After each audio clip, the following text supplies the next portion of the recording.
नमस्कार दोस्तों, मैं हूं दीपक त्रिपाठी और आप सबका एचएम कोचिंग क्लासेस में बहुत बहुत स्वागत करता हूं। दोस्तों, इससे पहले आपने सीखा साधारण ब्याज क्या होता है। आज आप लोग सीखेंगे, कल देखिए साधारण ब्याज की क्लास ओवर हो चुकी है, कल से साधारण ब्याज चैप्टर आपका खत्म हो चुका है। आज हम लोग शुरू करेंगे चक्रवृद्धि ब्याज। तो सबसे पहले आप ये जानिए कि चक्रवृद्धि ब्याज आखिर होता क्या है। देखिए, जैसे साधारण ब्याज होता है वैसे ही चक्रवृद्धि ब्याज होता है। दोनों ब्याज हैं, दोनों इंटरेस्ट हैं। तो यहाँ पर देखिए, चक्रवृद्धि ब्याज और साधारण ब्याज में अगर आपको फर्क पता करना हो कि इनमें क्या अंतर होता है, क्या फर्क होता है, तो देखिए जब साधारण ब्याज की जहां पर बात होती है, जहां पर साधारण ब्याज की बात होगी वहां पर आप बोलेंगे कि यहां पर जो मूलधन होगा वो हमेशा इक्वल रहेगा, मूलधन एक ही रहेगा, कांस्टेंट रहेगा। ठीक, साधारण ब्याज में आपका मूलधन कांस्टेंट रहेगा, यानी मूलधन में कोई भी परिवर्तन नहीं होने वाला है। चाहे वो 1 साल का साधारण ब्याज की बात करे या 2 साल की या 3 साल की, कितने भी साल के साधारण ब्याज की बात करे, आपका मूलधन हमेशा एक ही रहेगा। ठीक, और आपका ब्याज उसमें लगता जाएगा, उसी मूलधन में जो ब्याज लगता जाएगा वही आपका साधारण ब्याज हो जाएगा। और जब चक्रवृद्धि ब्याज की बात आएगी,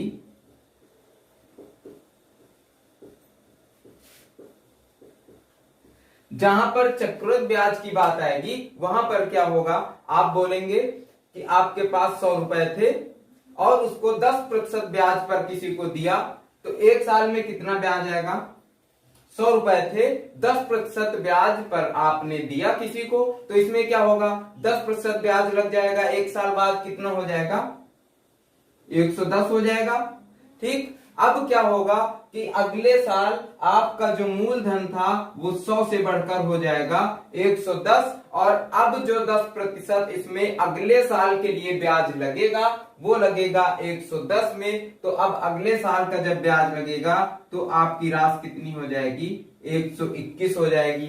तो यहां से आपको ये पता चल रहा होगा कि चक्रवृद्धि ब्याज और साधारण ब्याज में क्या अंतर होता है। देखिए, चक्रवृद्धि ब्याज का मतलब है कि ब्याज के ऊपर ब्याज का लग जाना। अगर आप यहां पर देखें तो 100 रुपए थे और इसमें चाहे साधारण ब्याज, इधर देखिए, इधर हम लोग कर लेते हैं, ये 100 रुपए थे, इसमें हम लोग साधारण ब्याज की बात कर लेते हैं, और ये 100 रुपए ले लेते हैं, इसमें हम लोग चक्रवृद्धि ब्याज की बात कर लेते हैं।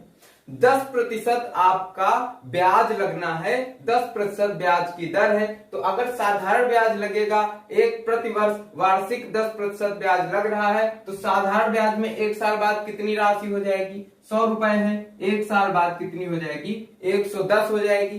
क्यों 110 हो जाएगी, 100 का 10% 10 होगा और इसमें 10% ब्याज होगा, तो 100 से राशि बढ़कर के कितनी हो जाएगी, 110 हो जाएगी। और चक्रवृद्धि ब्याज में क्या होगा, यहां पर भी 10% आपकी दर है, तो क्या होगा, 100 से कितना हो जाएगा, 110। यहां पर देखिए 10%, यहां पर भी ब्याज जुड़ गया है।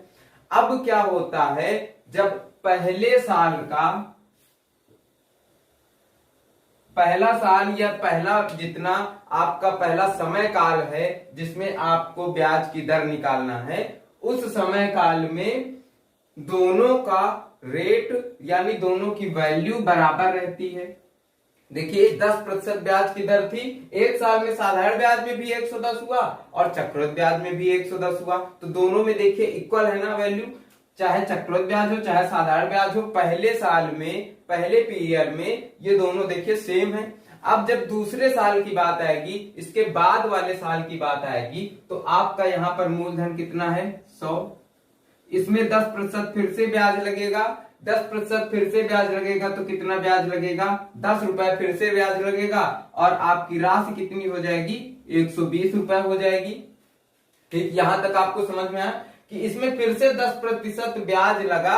जब साधारण ब्याज की बात करेंगे तो वो साधारण ब्याज किसमें लगेगा, मूलधन में लगेगा। मूलधन आपका 100 था और इसमें 10 ब्याज लगा, राशि कितनी हो गई, 120 हो गई। वहीं पर जब चक्रवृद्धि ब्याज की बात आएगी तो आपका मूलधन कितना है, 100, और अब यहां पर मूलधन क्या हो गया है, इसमें जब ब्याज जुड़ गया है 10 रुपए, तो अब मूलधन कितना हो गया है, 110। यही बात मैं आपको यहां पर समझाना चाह रहा था कि चक्रवृद्धि ब्याज में क्या होगा, हर बार मूलधन आपका बदलता जाएगा, जितना भी इसमें ब्याज ऐड होगा वो ब्याज भी आपका मूलधन बन जाएगा। अब यहाँ पर देखिए मूलधन 110 हो गया है, तो इसमें क्या, इसमें 10% जब ब्याज लगेगा तो इसमें जो 10% ब्याज लगेगा वो कितने रुपए होगा, 110 का 10% यानी 11 रुपए इसमें ब्याज लगेगा। तो अब राशि कितनी हो जाएगी, अब राशि हो जाएगी 121 रुपए। देखिए आपको यहाँ पर क्या समझ में आया कि साधारण ब्याज और चक्रवृद्धि ब्याज में क्या अंतर है। अब देखिए क्वेश्चन इस तरह से भी आता है कि साधारण ब्याज और चक्रवृद्धि ब्याज के बीच में डिफरेंस क्या होगा। आपको कोई राशि दे दी जाएगी और कोई दर, कोई समय काल दे दिया जाएगा कि इस समय काल में इतनी दर में इस राशि में साधारण ब्याज और चक्रवृद्धि ब्याज में क्या डिफरेंस होगा। तब आप क्या करेंगे, उसका साधारण ब्याज देखिए निकालेंगे और चक्रवृद्धि ब्याज निकालेंगे, फिर इनके बीच का डिफरेंस निकालेंगे। देखिए ये कितना ज्यादा है, 1 रुपया ज्यादा है। तो यहां से आपको एक बात और पता चलेगी कि ये जो साधारण ब्याज है या तो चक्रवृद्धि ब्याज इस साधारण ब्याज के बराबर होगा, चक्रवृद्धि ब्याज जो होगा वो या तो इस साधारण ब्याज के बराबर होगा या तो इस साधारण ब्याज से ज्यादा होगा। ठीक, आपको यहां से ये चीज भी समझ में आ गई कि चक्रवृद्धि ब्याज या तो साधारण ब्याज के बराबर होगा, जो पहले पीरियड में होगा, पहले समय काल में ये साधारण ब्याज के बराबर रहता है, उसके बाद ये चक्रवृद्धि ब्याज साधारण ब्याज से ज्यादा होगा। ठीक, ये हमेशा होता है कि ये ज्यादा ही होगा। और ज्यादा क्यों होगा ये आपको यहाँ पर स्पष्ट दिख रहा है कि यहाँ पर ब्याज के ऊपर ब्याज लग रहा है। चलिए अब देखिए हम आपको बताते हैं, इसमें देखिए आप बचपन से एक रटा रटाया फार्मूला पढ़ते चले आ रहे हैं। वो फार्मूला क्या है, A बराबर P 1 प्लस R अपान 100 की पावर n। आप ये फार्मूला बचपन से पढ़ते हुए चले आ रहे हैं। इसमें A क्या होता है, A आपका होता है मिश्रधन, A होता है मिश्रधन, P होता है मूलधन और R होता है रेट यानी दर, और एक क्या होता है आपका समय काल, जितने समय के लिए कोई राशि दी जाएगी वो समय काल होता है। तो आप ये फार्मूला पढ़ते चले आ रहे हैं, लेकिन मैं आपको बताऊं कि हम लोग इस फार्मूले का यूज नहीं करेंगे। हम आपको दूसरे तरीके बताएंगे जिनसे ये सारे क्वेश्चंस आप कम समय में कर पाएंगे। देखिए ये फार्मूले से आप करते थे और आपको 2-2 मिनट लग जाते थे, 3-3 मिनट एक एक क्वेश्चन को करने में लग जाते थे। लेकिन जब आप किसी प्रतियोगी परीक्षा में जाएंगे तो वहां पर आपके पास इतना ज्यादा समय नहीं होगा कि आप पहले फार्मूला लिखेंगे, फिर फार्मूले में वैल्यू पुट करेंगे, फिर उसमें बहुत ज्यादा समय लगाएंगे। इसलिए यहाँ पर आपको हम ऐसे तरीके बताएंगे, ऐसे कॉन्सेप्ट, बिल्कुल बेसिक कॉन्सेप्ट से आपको सीखते हुए चलना है। और मैंने आपसे वादा किया था पिछली क्लास में जब साधारण ब्याज पढ़ा रहे थे कि मैं आपको चक्रवृद्धि ब्याज के ऐसे तरीके बताऊंगा जिससे आपको ये बिल्कुल इजी लगेगा और आप बिल्कुल इजी कॉन्सेप्ट के साथ इसको बहुत आसानी से कर पाएंगे। तो देखिए यहाँ पर पहले आप कुछ बेसिक चीजें समझ लीजिए, जो मैं आपको समझाना चाहता हूं वो पहले समझ लीजिए, फिर हम लोग क्वेश्चन पे बढ़ेंगे और आपको बताएंगे कि कैसे बिल्कुल आसानी से क्वेश्चंस को करना है। यहाँ पर देखिए आपको यहाँ तक की कहानी समझ में आई। अब हम इसी से आपको कुछ कॉन्सेप्ट बता देते हैं थोड़ा सा। अब देखिए यहाँ पर आपको 100 रुपए दिया और क्या बोला कि आपको 10% की दर से चक्रवृद्धि ब्याज बताना है, कितना होगा इसका। तो आप क्या करेंगे, इसका देखिए, इसका साधारण ब्याज क्या होगा, इसका 1 साल पहले साल के लिए तो इसका साधारण ब्याज बराबर ही होगा। और कितना हो जाएगा, 10 रुपए, 10% का कितना होगा, 10 रुपए। ये 2 साल की बात हो रही है, यहाँ पर 2 साल की बात हो रही है। तो दूसरे साल इसका साधारण ब्याज क्या होगा, 10 रुपए होगा। पहले साल भी 10 रुपए और दूसरे साल भी 10 रुपए, तो दोनों साल 10-10 रुपए क्या हुआ, साधारण ब्याज हुआ। और मैंने आपको क्या बताया है कि चक्रवृद्धि ब्याज में क्या होता है, ब्याज के ऊपर भी ब्याज लगता है। यानी यहाँ पर पहले साल में तो 10 रुपए ब्याज लगा चक्रवृद्धि ब्याज का, पहले साल में चक्रवृद्धि और साधारण ब्याज आपका बराबर होता है। ठीक, 10 रुपए लगा आपका चक्रवृद्धि ब्याज निकला 10 रुपए। अब जब दूसरे साल की बात आई तो 10 रुपए आपका यहाँ पर साधारण ब्याज है, और फिर ये 10 रुपए भी आपका पिछला जो साधारण ब्याज था वो भी इसमें जुड़ जाएगा, तो इसका भी तो ब्याज यहाँ पर लगने वाला है। मतलब इस 100 रुपए का ब्याज तो आपने यहाँ पर लगा लिया है, लेकिन जो ये 10 रुपए बचे हुए हैं इनका भी तो ब्याज लगेगा। तो 10 रुपए का 10% कितना होगा, 1 रुपए होगा, तो 1 रुपए ये भी आपका यहाँ पर लग गया। अब आपका ये जो टोटल निकल कर आया है, ये टोटल निकल कर आया है चक्रवृद्धि ब्याज। और साधारण ब्याज क्या है, साधारण ब्याज आपका ये है 10 और 10 आपका साधारण ब्याज है। तो देखिए यहां से भी आपको पता चल जाएगा कि इसका जो डिफरेंस होगा वो कितना होगा, 1, क्योंकि चक्रवृद्धि ब्याज ये पूरा है 10, 10 और ये 1, ये तीनों मिला करके चक्रवृद्धि ब्याज है, और ये 10 और ये 10 मिला करके क्या है, साधारण ब्याज है। तो ये जो 1 बच रहा है ये क्या होगा, इनके बीच का डिफरेंस होगा, यानी चक्रवृद्धि ब्याज साधारण ब्याज से 1 ज्यादा होगा। ठीक, यहां तक आपको समझ में आ गया होगा। अब देखिए हम कुछ क्वेश्चन लेंगे और क्वेश्चंस को करेंगे। चलिए पहले थोड़ी सी बात कर लेते हैं। मान लीजिए 3 साल के लिए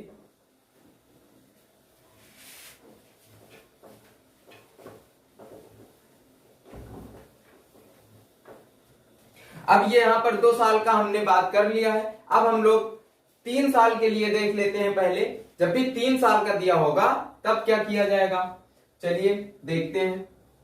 ये आपका 100 रुपया दिया गया है। पहले साल में कितना होगा, 10, दूसरे साल में 10, तीसरे साल में 10। मतलब ये साधारण ब्याज आपका निकल आएगा 10, 10 और 10। 3 साल का साधारण ब्याज कितना निकल आएगा, 10, 10 और 10। तो कितना हो जाएगा साधारण ब्याज टोटल, 100 रुपए का 3 सालों का 10% की दर से कितना साधारण ब्याज निकल कर आएगा, 30 रुपए। 30 रुपए निकल कर आएगा। वहीं पर जब इसके चक्रवृद्धि ब्याज की बात करेंगे तो पहले साल में तो 10 रुपए इसका चक्रवृद्धि ब्याज भी निकलेगा और साधारण ब्याज भी निकलेगा, लेकिन जब दूसरे साल में जाएंगे तो इस 100 रुपए का तो यहाँ पर लिख लिया है हमने, मान ये निकल आया है 10 रुपए ब्याज इस 100 रुपए का। और इसमें क्या होगा, इस ब्याज में भी जब ब्याज लगेगा तो 10 का 10% कितना हो जाएगा, 1 रुपए ब्याज लग जाएगा। ठीक, आपको ये समझ में आया कि कैसे हुआ यहाँ पर। तो 1 रुपए इसका भी ब्याज आ गया है। अब जब अगले बार फिर तीसरे साल में गए तो क्या हुआ, इसका भी ब्याज, इसका भी ब्याज और इसका भी ब्याज, मतलब ये जो तीनों हैं इन तीनों का भी ब्याज यहाँ पर ऐड होगा। तो देखिए इसका ब्याज कितना होगा, 1 रुपए।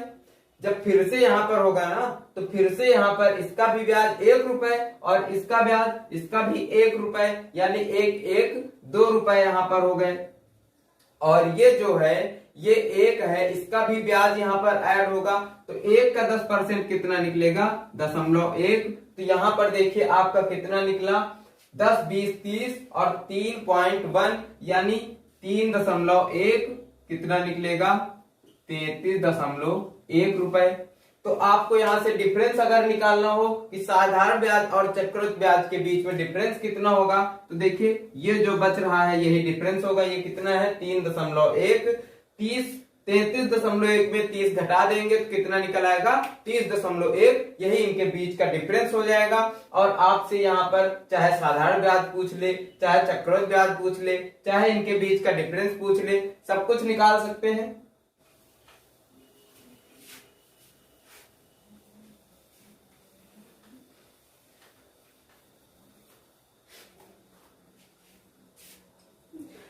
तो चलिए दोस्तों अब हम लोग कुछ क्वेश्चंस देखेंगे और उन क्वेश्चंस में आपको बताएंगे कि कैसे इन तरीकों को आपको उसमें अप्लाई करना है और कैसे वहां से अपना आंसर निकालना है बिना फार्मूला को यूज किए। जो फार्मूला आप अभी तक पढ़ रहे थे उस फार्मूले का बिना यूज किए आपको कैसे आंसर निकालना है। जो तरीके मैंने आपको बताया है, जो तरीका आपको बताया उस तरीके से आप कैसे इसका आंसर निकालेंगे, चलिए देखते हैं।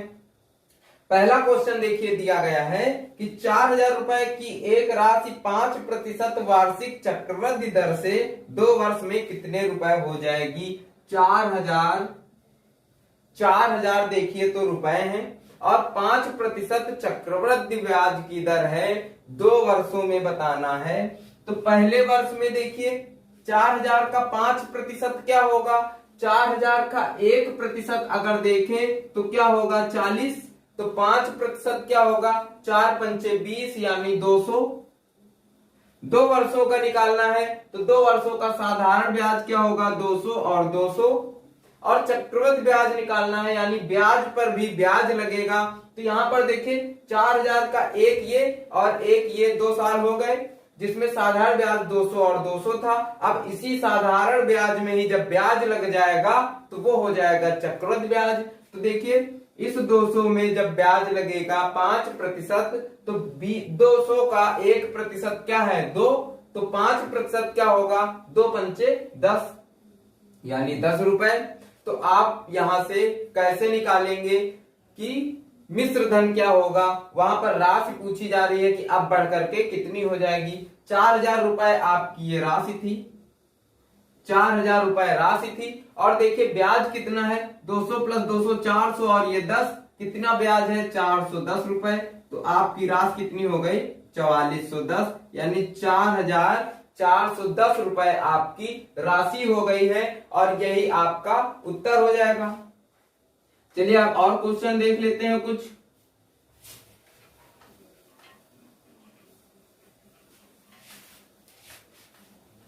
एक क्वेश्चन और देख लेते हैं इसी टाइप का। देखिए क्वेश्चन में दिया गया है अमित ने 15,000 रुपए 10% वार्षिक चक्रवृद्धि ब्याज की दर से 2 वर्षों के लिए निवेश किया। समय की समाप्ति पर वह कितनी राशि प्राप्त करेगा। यहां पर देखिए उसके पास 15,000, यहां पर देखिए उसके पास 15,000 रुपए की राशि है जो वो 10% वार्षिक ब्याज की दर से निवेश कर रहा है। 2 वर्षों के बाद उसकी राशि पूछ रहा है कितनी हो जाएगी। तो इसका देखिए 10% क्या होगा, 15,000 का 10% क्या होगा 1500 रुपए। आपको यहाँ परसेंटेज में भी मैंने बताया और लाभांश में भी बताया कि आपको प्रतिशत कैसे निकालना है। तो अगर आपको यहाँ पर कोई भी प्रॉब्लम आ रही है, आप पहली बार ये वीडियो देख रहे हैं, तो इससे पहले परसेंटेज, लाभ हानि और फिर साधारण ब्याज भी देखिए, उसके बाद आप यहाँ पर आइए। तो मैं आपको यकीन दिलाता हूँ आपको यहाँ पर एक एक चीज बिल्कुल क्लियर हो जाएगी। वैसे मैं यहाँ पर आपको सब कुछ क्लियर करता हुआ चल रहा हूँ। देखिए 15,000 का 10% कितना होगा 1500 रुपए। पहले साल में इसको 1500 मिला साधारण ब्याज, फिर 2 सालों की बात हो रही है, दूसरे साल में भी 1500 मिला क्या साधारण ब्याज। और लेकिन हमसे बात क्या कह रहा है कि हमको चाहिए चक्रवृद्धि ब्याज में, वो कह रहा है हमको साधारण ब्याज नहीं, हमको चक्रवृद्धि ब्याज चाहिए। मतलब क्या है कि हमको जो ब्याज मिला है इस ब्याज पर भी ब्याज चाहिए, हम अपना ब्याज ऐसे ही नहीं रखेंगे। तो आप उसने क्या कहा, ठीक है भैया ब्याज पर ब्याज ले लीजिए। ब्याज कितना है 10%। तो पहले साल जब उसको ब्याज दिया तो 15,000 का 10% दिया 1500 हो गया। फिर जब दूसरे साल भी उसको 10% ब्याज मिलना है तो 15,000 का 10% 1500 हुआ, और फिर ये जो 1500 बचे हैं इसका भी 10% उसको ब्याज लेना है। तो 1500 का 10% कितना होगा 150 रुपए। अब उसको 150 रुपए और ब्याज मिल जाएगा। देखिए उसका ब्याज कितना हो जाएगा 15 दूनी 30 और 3,150 हो जाएगा कि नहीं हो जाएगा। 1500 जोड़ देंगे 3,000 हो गया, और यहाँ पर 150 और जोड़ दिया तो 3,150 रुपए उसका ब्याज हो गया। यहाँ पर आप 15,000 रुपए दिया गया है, 3,150 और हो जाएगा। तो मिश्र धन कितना हो जाएगा 18150 यानी 18,150 18,150 रुपए उसको राशि प्राप्त होगी 2 सालों बाद। तो चलिए अब दूसरा क्वेश्चन देखेंगे। यहां पर देखिए आप 2 सालों के लिए मैंने ये तरीका बता दिया है, तो ये तरीका आपको क्लियर हो गया होगा। अब हम लोग देखेंगे कि 3 सालों के लिए क्या होगा और कैसे होगा।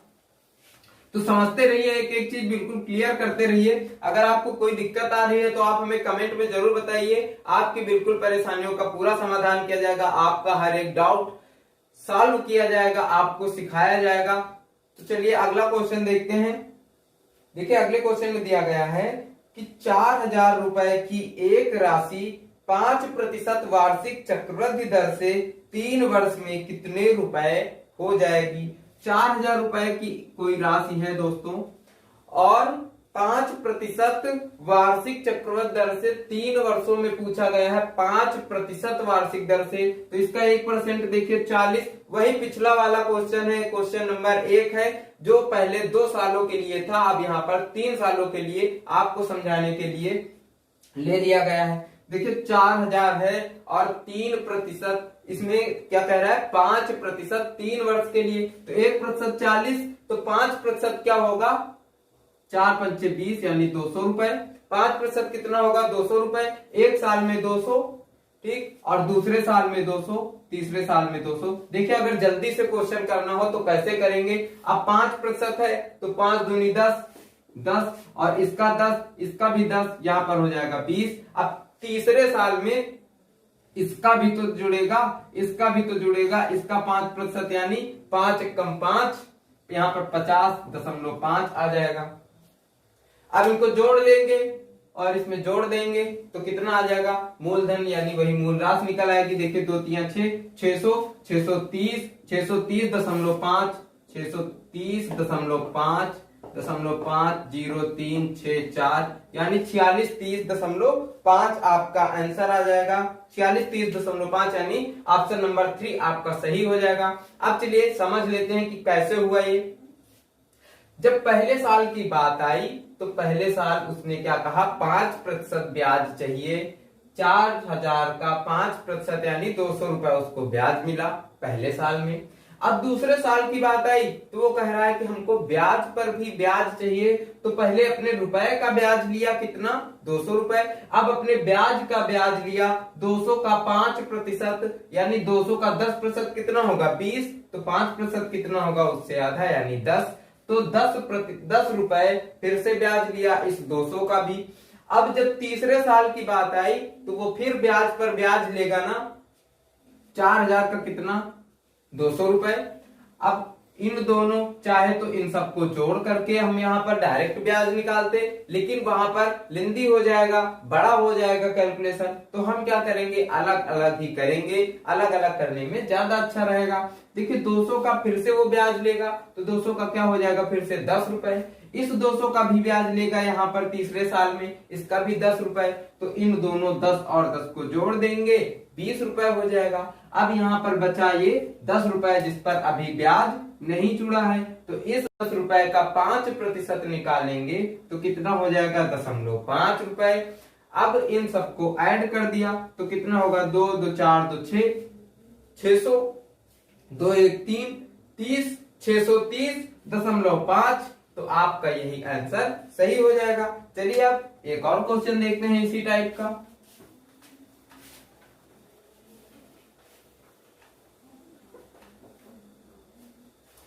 अगला क्वेश्चन देखिए दिया गया है कि अमित 15,000 रुपए 10% वार्षिक चक्रवृद्धि ब्याज की दर से 3 वर्षों के लिए निवेश करता है और समय की समाप्ति पर वह कितनी राशि प्राप्त करेगा। 15,000 रुपए हैं अमित के पास, 15,000 रुपए अमित के पास है, 10% वार्षिक चक्रवृद्धि ब्याज की दर से 3 वर्षों में। अगर इसको जल्दी जल्दी लगाएं तो कैसे करेंगे, वहां पर देखिए आपको इस क्वेश्चन को करने में कितना टाइम लगेगा। अगर 10% की बात कर रहा है देखिए 1500, 1500, 1500, फिर से 10%, इसका कितना 150, इसका कितना हो जाएगा 300, इसका फिर 10% 15, बस इतना समय लगा। इसको ऐड कर दिया 15 3 45, 4500 और यहाँ पर 450, 4500 और यहाँ पर 450 प्लस 15, देखिए 5 5 1 6 5 4 9 4 49 65 रुपए इसका ब्याज हो जाएगा और यहाँ पर 15,000 में जोड़ दिया जाएगा तो 19 कितना हो जाएगा 19,965, 19,965 आपका आंसर हो जाएगा। अब देखिए ये हुआ कैसे, समझिए, इसको समझने की कोशिश करिए, ये आपको बिल्कुल अच्छे से समझ में आ जाएगा। देखिए इसमें कुछ नहीं है, बस 15,000 रुपए हैं, इसका 10% कितना होगा दोस्तों, 15,000 का 10% यानी 10% का मतलब क्या होता है, परसेंटेज हटाया बटे में 100 लगाया, 10 ये 0 से 0 काटा, 10% यानी 1/10 भाग, तो 1/10 भाग होगा, जब 1/10 से गुणा किया जाएगा तो एक जीरो कट जाएगा। 15,000 का कितना होगा? 1500, 1500, 1500। 3 साल का पूछा गया, तीनों सालों का ये साधारण ब्याज है, तीनों सालों का ये साधारण ब्याज 1500 1500 1500 निकाल लिया। और फिर क्या किया देखिए, आप ये भी तरीका, मतलब जब आपके प्रैक्टिस में हो जाएगा तो आप इतनी जल्दी करेंगे कि आपको भी यकीन नहीं होगा कि इतनी जल्दी ये क्वेश्चन हो सकते थे। देखिए 15 15 1500, और फिर यहाँ पर देखिए 1500 का 10% 150, 1500 का 150, 1500 का 150 यानी 300। अब आप उसको 60 में ऐसे भी कर सकते थे कि जब दूसरे साल ये 150 होगा, तीसरे साल उसका दोगुना हो जाएगा, कितना हो जाएगा? 300। यहाँ पर फिर से इसका 10% निकाला, हो गया 15 रुपए। इन सबको ऐड किया, 49 65 आ गया। यहाँ पर देखिए 49 65 को जोड़ देंगे, कितना आ जाएगा? 65 9 5 4 9 1 19,965, 19,965 आंसर आ गया। चलिए आप कुछ और क्वेश्चन देखेंगे।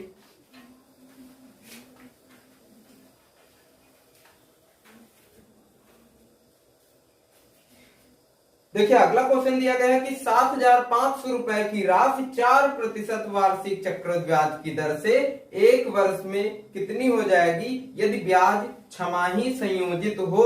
देखिए इस तरह का क्वेश्चन रेलवे बहुत पूछता है। रेलवे में मैंने कई सेट में देखा है, प्रीवियस ईयर एग्जाम्स में देखा है कि इस तरह के क्वेश्चन बहुत आते हैं रेलवे में। तो इस क्वेश्चन को बिल्कुल ध्यान से समझिए। अगर आप रेलवे की तैयारी कर रहे हैं तो बहुत ही ध्यान से समझिए। देखिए 7500 रुपए है, 7,500 रुपए है और 4% वार्षिक चक्रवृद्धि ब्याज की दर है। दर कितनी है? जो रेट है वो कितना है? 4% है। और एक वर्ष में पूछा जा रहा है कि राशि कितनी हो जाएगी। ठीक, वो यहाँ पर ब्याज नहीं एक वर्ष का पूछ रहा है, एक वर्ष में कितनी राशि हो जाएगी, यानी मिश्र धन पूछ रहा है। इस मूलधन को मिला करके ब्याज और मूलधन को ऐड करके कितनी हो जाएगी अब राशि, ये पूछ रहा है एक वर्ष में। लेकिन कंडीशन क्या दिया? एक वर्ष में तो कितनी हो जाएगी ये पूछा गया है, लेकिन ब्याज कब संयोजित हो रहा है? 6 महीने में संयोजित हो रहा है, यानी ब्याज हर 6 महीने में उसमें जोड़ दिया जाता है। तो अगर एक साल में देखिए इस तरह क्वेश्चन बहुत आते हैं कि तिमाही हो और हाफ ईयरली हो, 3 महीने में हो, 4 महीने में संयोजित किया जाता हो, तो इस तरह के क्वेश्चन बहुत आते हैं। इसमें आपको बिल्कुल भी नहीं घबराना है। बस क्या याद रखना है कि एक साल में छमाही पूछा गया तो एक साल में कितने छमाही होंगे, यानी एक साल में 6-6 महीने के कितने ग्रुप होंगे। तो एक साल में 6-6 महीने कितने ग्रुप होंगे? एक साल है, पहले 6 महीने फिर 6 महीने, यानी अब कितने हो गए? 12 महीने। एक साल में कितने महीने? 12 महीने। तो देखिए एक साल में 12 महीने और 6-6 महीने के कितने ग्रुप हो गए? 2, यानी 2 बार एक साल में कितने बार ब्याज लिया गया उससे? एक साल में 2 बार ब्याज ऐड किया गया है उस राशि में। और यहां पर देखिए 4% जो दर दी गई है, ये दर कैसी दी गई है? वार्षिक। वार्षिक का मतलब समझ रहे हैं कि ये 4% एक साल में ऐड होता है, लेकिन जब छमाही ब्याज दर हो गई, एक साल से कितना हो गई? छमाही यानी आधी हो गई, एक साल की 1/2 हो गई, तो ये जो दर रहेगी ये भी अपनी 1/2 हो जाएगी। और अगर ये तिमाही होता तो 1/4 होती ना, तो ये अगर तिमाही होता तो यहाँ पर रेट जो होता वो भी अपना 1/4 हो जाता। ये चीज आपको ध्यान रखनी है, ये चीज में गलती नहीं करनी है। इसी चीज में गलती करके बच्चे क्वेश्चन गलत कर देते हैं, जो आपको ध्यान रखना है। तो अब रेट जो 6 महीने वाला होगा वो कितना हो जाएगा? 2% छमाही रेट हो जाएगा कि नहीं हो जाएगा? 2% छमाही रेट हो जाएगा कि नहीं हो जाएगा? यहां पर देखिए एक साल की बात की गई, लेकिन छमाही ब्याज लिया जा रहा है, तो कितने ग्रुप हो गए? 2, यानी 2 टर्म्स में उससे लिया गया है ब्याज। और रेट कितना था? 2% था। अब देखिए क्वेश्चन को समझिए, 7500 रुपए यानी 7,500 रुपए है, 2% इसमें ब्याज लगा, यानी ब्याज जो लगा वो कितना? इसका 1% कितना होगा? 75। 7500 का 1% कितना होगा? 75। तो 2% कितना होगा? 150।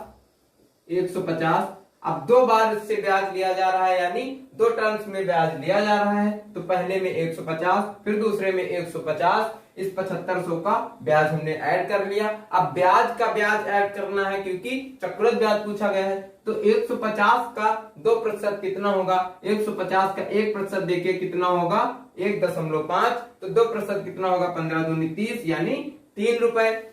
अब देखिए यहां पर टोटल चक्रवृद्धि ब्याज ये निकल कर आ गया है, तो टोटल चक्रवृद्धि ब्याज कितना निकल कर आया 303 रुपए। और यहां पर देखिए 7500 है, इसमें 303 ऐड कर देंगे तो क्या निकल कर आ जाएगा 7803, 7803 रुपए हो जाएगी राशि बढ़ करके। तो आपको आशा है मुझे कि इस तरह का क्वेश्चन अब आप बिल्कुल नहीं गलत करेंगे। चलिए एक और क्वेश्चन देखेंगे, फिर आपको और भी अच्छे से समझ में आ जाएगा, बिल्कुल क्लियर हो जाएगा। आप जहां भी गलती करते रहे होंगे वो गलती आपकी अब जरूर आप नहीं करेंगे, ऐसा मुझे विश्वास है। चलिए देखिए अगला क्वेश्चन देखिए दिया गया है कि 8000 की राशि में 5% वार्षिक दर से 3 महीनों में कितना चक्रवृद्धि ब्याज मिलेगा यदि ब्याज 3 महीने में ही संयोजित होता है। अब भैया 8000 की राशि है और 5% वार्षिक जो रेट है वो कितना है 5% वार्षिक, और कह रहा है कि 3 महीनों में कितना ब्याज होगा, इसमें कितना ब्याज संयोजित होगा। इसमें देखिए ब्याज पूछा गया है कि 3 महीनों में कितना ब्याज संयोजित होगा यदि ये 5% वार्षिक है और ब्याज 3 महीने में ही संयोजित किया जाता है, यानी 3 महीने में। अब 3 महीने के कितने ग्रुप बनेंगे भाई, एक ग्रुप बनेगा, यानी ब्याज कितनी बार लिया जा रहा है, केवल एक बार, 3 महीने में एक बार ब्याज लिया जा रहा है। और दर कितनी है 5%, लेकिन दर क्या है वार्षिक है। अब जो 3 महीना है ये 12 महीने का कितने गुना है, 1/4 गुना है कि नहीं। 12 महीने का 1/4 करेंगे तो कितना आएगा 4 तिया 12, यानी ये जो 3 है 12 का आधा किया कितना हुआ 6, और फिर 6 का आधा किया तो कितना आया 3 महीना, यानी 2 बार आधा हो रहा है 1/4 हो रहा है। तो यहां पर जो राशि आपका रेट दिया गया है ये है 5%। इसको क्या करेंगे 3 महीने के हिसाब से इसका रेट निकालेंगे। तो 3 महीने के हिसाब से निकालने के लिए जैसे 12 को एक बार आधा किया 6 आया, फिर 6 को एक बार आधा किया 3 आया, उसी तरह 5 को एक बार आधा करेंगे कितना आएगा 2.5, और जब फिर से उसका भी आधा करेंगे 2.5 का भी आधा, 2.5 का आधा किया कितना आया 1.25, यानी 1.25। तो यहाँ पर आप देखिए ब्याज कितना संयोजित हो रहा है 1.25% आपका रेट निकल आया है। और एक बार ब्याज संयोजित होगा यानी ये जो 1.25 है वो इसमें एक बार इस रेट से ब्याज इसका मिलेगा, वही ब्याज हमको बताना है कि कितना मिलेगा। अब देखिए ये 8000 है और इसको देखिए जल्दी से कैसे करना है, ये 8000 है, यहाँ पर 1.25% इसका निकालना है। तो 8000 का 1% अगर देखें तो कितना निकला दोस्तों 80। 8000 का 1% कितना निकला 80, और 0.25 का मतलब क्या होता है 1/4, 1/4 का मतलब क्या होता है 0.25। तो 80 का 1/4 कितना होगा 4 दूनी 8, यानी 20 रुपए। 80 का 1/4 कितना होगा 20 रुपए।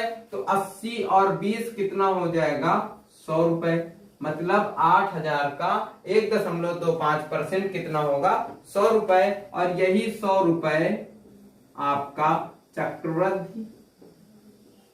चक्रवृद्धि ब्याज हो जाएगा इसमें। तो आपको ये क्वेश्चन भी समझ में आ गया होगा, और आपको ये जो छमाही और तिमाही वाला कॉन्सेप्ट है ये भी समझ में आ गया होगा। तो चलिए अब और बात कर लेते हैं, चलिए क्वेश्चन और देख लेते हैं। देखिए क्वेश्चन में दिया गया है कि 9000 रुपए पर 6% वार्षिक दर से 2 वर्षों में साधारण तथा चक्रवृद्धि ब्याज में क्या अंतर होगा। अब देखिए 9000 रुपए हैं और 6% वार्षिक दर से 2 वर्षों में साधारण और चक्रवृद्धि ब्याज में अंतर बताना है। रेट कितना है भाई 6% है, और टाइम यानी एन कितना है 2 वर्ष।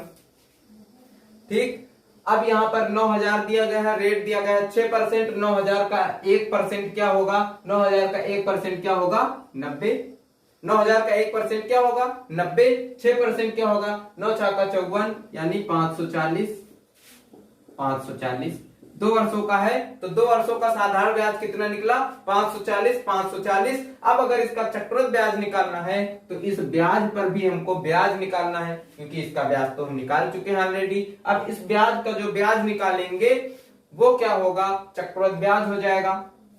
6% है और 6%, 540 का 6% निकालना है, कितना होगा 540 का 1% अगर देखें तो कितना होगा 5.4, इसको 6 से गुणा कर देंगे तो कितना निकल आएगा 6%, तो 6 चौको 24, 6 पंचे 30, 2 32 यानी 32.4 रुपए, 32.4 रुपए क्या निकला है चक्रवृद्धि ब्याज, इसका ब्याज निकला है।